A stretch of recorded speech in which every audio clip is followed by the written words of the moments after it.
¿Cómo están, amigos de Baguli Chess? El día de hoy intento mostrarles una clase muy interesante sobre finales. Sabemos que lo más común son los finales de torre y mucha gente no conoce o no ha aprendido todavía la técnica necesaria para ganar este tipo de finales, ¿no? Aparte lo haré con ejemplos muy recientes, recién cocinados el día de hoy. El primero es de una partida en la Copa del Mundo en la ronda 3.1 entre el gran maestro Korobov, el ucraniano que sabemos que es tremendamente duro y pesado, y el gran maestro Hare Krishna, que también es un todoterreno, un todopoderoso, ¿no?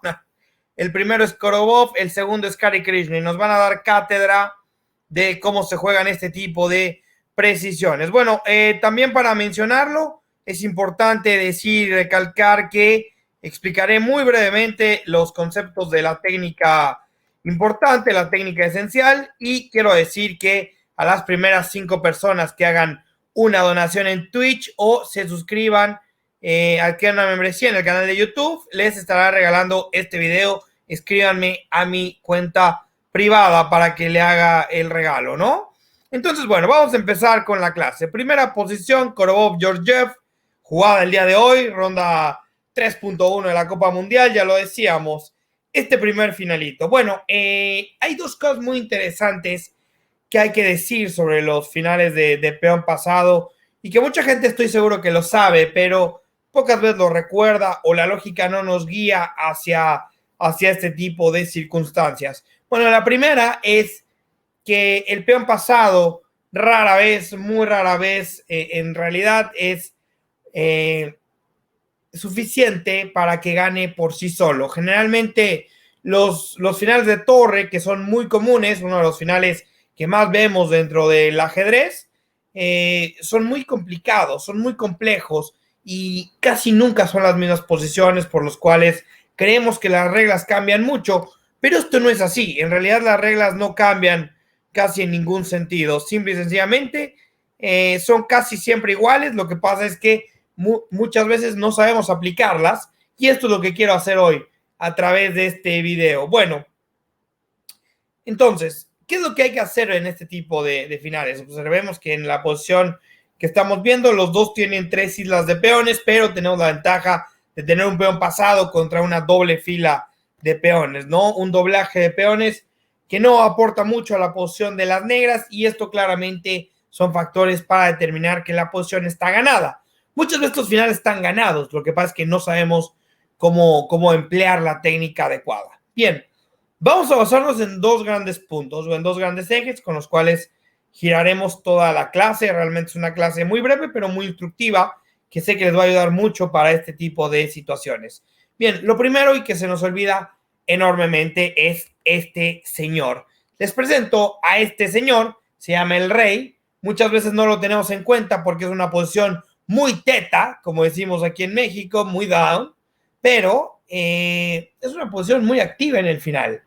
Y muchas veces nos da hasta como una especie de miedo el emplearlo.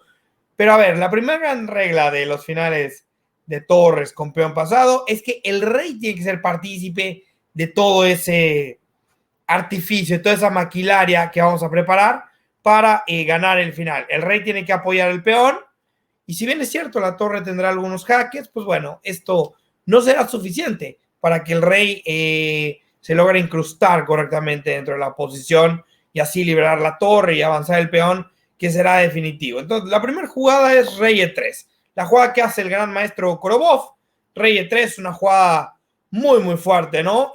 Ya los planes son muy claros, como lo habíamos explicado. Es jugar rey de 3, rey de 4, rey de 5 y apoyar el apoyo, ¿no? Apoyar el apoyo, ¿ah? Y apoyar el sustento de este tipo de posiciones. Entonces, bueno, una de las cosas, lo primero que quiero ver con ustedes es la jugada torre C2. Esta es la jugada que yo creo que más nos preocuparía a todos nosotros.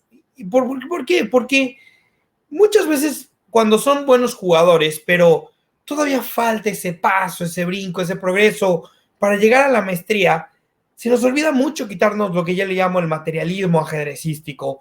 ¿Qué es el materialismo ajedrecístico? Este miedo a desprenderse de lo material, ¿no? Para dar paso a la iniciativa. Entonces, en lugar de estar pensando en defender peones, lo que nosotros tenemos que hacer es llevar a cabo un juego activo. Si el rival hiciera torre C2, que no fue lo que Georgiev hizo en esta posición, simple y sencillamente la jugada rey de 3 sería magistral. Recordemos que la torre negra solamente defiende sobre la columna C. Entonces, por ejemplo, si captura el peón, ¿no? Que sería lo que los fantasmas nos empezarían a rondar en la cabeza. Oye, Juliano, pero me capturó un peón y ahora tiene peón de más, me va a pasar este peón de A. Bueno, puede ser, pero la realidad es que nuestro peón en sexta es bastante decisivo. Entonces, con la simple jugada torre de 7 se ganaría esta partida. Veamos que el negro intentaría dar varios jaques, pero nosotros solamente tenemos que defendernos en vistas de controlar el punto C para que la torre rival no regrese, ¿no? Si torre A4, rey C3, también rey B3 ganaría, pero bueno, vamos a hacer las jugadas más sencillas. Rey C3, y si nos vuelve a dar jaque para desnivelarnos, simple y sencillamente rey G4. Aquí vamos a hacer un pase de la torre a D3 para terminar de ponerla en C3 y con esto vamos a ganar la posición. Simplemente después de torre a 2, C7 o yo creo que todavía hasta más dura, torre de 3. Torre de 3 y esto ya se gana muy sencillamente después de jaque. Bueno, las negras tendrían que jugar así, lo cual no tendría ningún sentido, ¿no? Rey de 5, rey de 6, rey de 7, después de que la torre vaya a C8 y bueno, esta posición se gana muy fácilmente ya a partir de este momento, ¿no? Entonces, bueno, siempre el apoyo del rey sobre el peón. Aquí hay otro factor determinante, una segunda regla que quiero manifestar en este tipo de posiciones cuando la torre está en séptima y el peón en sexta. Muchas veces nos gana la ansiedad. Regresemos un pasito y queremos jugar torre C8 y C7, pensando que mientras más cerca esté nuestro peón, más probabilidades tenemos de ganar. Pero muchas veces cuando hacemos estos planes nos vemos sorprendidos porque el rey regresa, ¿no? Vía, en este caso, F7, 7 de 6, ataca el peón y bueno, terminamos intercambiando simplemente los peones sin obtener ninguna ventaja. Entonces, algo muy importante es que cuando el rey esté cortado, para no tener una manera de regresar hacia el peón de C, no tenemos que evitar o no tenemos que eliminar este corte. El corte de la torre acá en séptima es muy importante. Estas casillas controladas son muy fuertes. Entonces, en lugar de mover la torre, movamos al rey. El rey es un punto, ya lo decíamos, de apoyo vital, crucial y realmente muy importante en este tipo de finalitos. Bueno, Georgiev jugó F4 en la partida, una jugada simplemente para tirar un último truco. Rey de 3, recordemos, ¿no? Lo explicaba anteriormente. Nuestra idea simplemente es quitar la torre del punto de la columna C para quitar todo lo demás. Bueno, peón por G3. Y aquí es muy importante, ¿no? Digo, está tirando un truco. Sería muy raro que un gran maestro de la talla de Korobov se equivoque. Pero vamos a explicar el truco. Si rey por C4, simple y sencillamente G2, torre C8. Y bueno, aquí habría un tema, ¿no? Después de rey G7, la posición ya no es victoria para las blancas. Entonces, bueno, a peón por G3, simplemente capturar, ¿no? Lo que hizo Korobov, torre C1, y ahora lo que decíamos antes, ¿no? No hay que tener miedo de utilizar este rey. El rey es la gran fuerza de apoyo en esta posición. Vean cómo Georgiev jugó a 4, rey de 5, torre jaque, rey C4, torre jaque, rey B5. Y cuando el rey del rival intenta acercarse hacia nuestro peón, hacia donde está la acción, hacia donde intentamos coronar o hacer válido nuestro peón, simple y sencillamente Korobov captura el peón y frente a los acercamientos del rey, la técnica ahora es muy fácil, ¿no? Uno siempre está preocupado por estos jaques, como el torre B1 de ahora, pero en realidad no es tan preocupante en esta posición.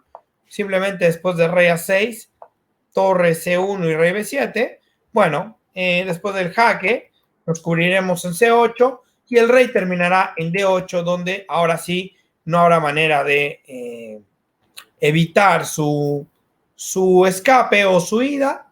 Y con esto la posición termina muy rápidamente. Rey de 8, peón C8. No hay manera ni siquiera de que la torre de nuestro rival ocupe una columna G para darnos un jaque por abajo o algo así. Y la posición termina ganándose por la torre de más, ¿no? Ya no importa lo que el negro haga, simple y sencillamente C8 va a coronar, va a ser inevitable y la posición se cae para las negras. Entonces, bueno, bonita técnica de final. Creo que es una posición muy, muy, muy interesante.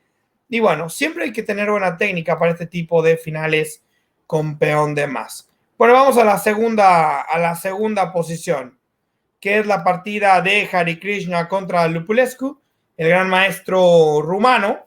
También se dio el día de hoy dentro de la ronda 3.1 del Mundial. Les digo, ejemplos muy recientes, muy reales y sobre todo con un gran nivel de jugadores, ¿no? Volvemos a encontrar el tema del peón avanzado, el peón pasado. Y bueno, acá Lupulescu juega torre a 2. Jaque. Y nuevamente se presenta lo que habíamos explicado en la posición anterior, que el rey tiene que ser activo, el rey tiene que ser partícipe y tiene que apoyar a la torre y el peón. Si nosotros nos quedáramos con jugadas muy materiales, como lo podría hacer acá, por ejemplo, rey E3, que podría ser probablemente la jugada más natural o la que la mayoría de nosotros haríamos, pues no estamos contribuyendo a la causa. La incursión del rey por esta vía es cortada por un rey E6 y cositas de este estilo. Entonces, bueno, estamos muy preocupados muchas veces, les decía, por mantener o ser materialistas, cuidar nuestros peones en este final. En este caso, bueno, simplemente si la torre se come los peones que tenemos en segunda, pues el peón de A coronará y listo, ya está. Entonces, la técnica correcta que emplea Hare Krishna en este final es rey de 1. Otra vez, ¿cuál es el objetivo? Incursionar en esta fila para poder ir hacia el frente y cubrirse y avanzar con todo este apoyo, ¿no? Recordemos que la posición, muchas veces lo he dicho en las clases aquí en Bagulichess, el objetivo de los finales es imaginar cuál es la posición final que quieres alcanzar y bueno, esto lo hace totalmente visual, ¿no? Si nuestra meta es que el rey llegue hasta B8 y con esto habremos ganado la partida, realmente no hay mucha manera de que el negro cree algún tipo de oposición en este final, ¿no? H5 jugó el romano, rey C1, rey E6, rey B1, torre A5 y rey B2, ¿no? Estos tipos tienen una técnica maravillosa. Nosotros a partir de hoy la aprendemos y hay que emplearla siempre al 500%, ¿no? F6, rey C3, torre A1, rey C4. Lo decíamos antes, simple y sencillamente hay que acercar al rey para que la posición termine siendo superior para nosotros, ¿no? Y esto es muy, muy, muy importante. Es muy importante lo que le estamos contando ahora. Si rey de 6, torre F7, podemos intercambiar en esta posición. También por eso quise poner un ejemplo totalmente diferente. En esta posición podríamos intercambiar ese peón de A por todos los 3 o 4 peones que podamos comernos de este lado del flanco de rey. Entonces, ni siquiera es fácil para nuestro rival acercarse a nuestro peón de séptima, porque del otro lado caería toda la torre de peones. En esto consiste esta segunda posición y en esto consiste la técnica para ganar este bonito finalito, ¿no? Yo creo que ha quedado muy, muy claro y que realmente es totalmente ideal cómo se explican este tipo de posiciones. Bueno, si rey es 6, rey E6, simplemente jugar torre G7. Y después de G5, rey B5. Y el rey, ya lo decíamos, va a apoyar la causa. Ya no hay manera ahora de que el rey regrese, de que el rey rival regrese. Y bueno, simplemente no importa que haya 20,000 jaques de nuestro rival, nos haremos un tape, nos taparemos con la torre. Y así es fácil, se gana este tipo de final, ¿no? Con muy buena técnica. Vamos a ver por último ya nada más qué pasaría si el rey incursiona hacia el otro lado, ¿no? Por ejemplo, un rey C6. Bueno, les platicaba antes, ¿no? Esto sería totalmente inútil. Después de esto se caen realmente todos los peones. Y bueno, incluso podríamos dar hasta uno, pero esta guerrita de 3 peones contra 0 o contra 1 máximo de las negras, y con el rey tan alejado de la batalla central, ¿no? Me refiero a esta zona donde estamos señalando ahora, pues realmente no tiene ninguna utilidad, no alcanzaría nada. Entonces, bueno, es muy fácil la técnica. Recuerden siempre apoyar al rey con la torre cuando hay un peón pasado, hacer los cortes en séptima, y cuando sea pertinente, como en esta posición, llegar hacia el otro lado a comerse todos los peones. Entonces, bueno, espero que les haya gustado este video. Déjenme sus comentarios, díganme qué otros videos de finales les gustaría que revisáramos. Y les recuerdo por última vez, las primeras personas que adquieran una membresía en nuestro canal de YouTube o que hagan una donación a Twitch, a nuestro canal de Twitch, les regalaré total y absolutamente el material, el estudio de liches para que ustedes puedan tenerlo y puedan recordar esta posición, revivirla cuantas veces lo elijan. Nos vemos, amigos de Bagul y Chess. Chao, chao.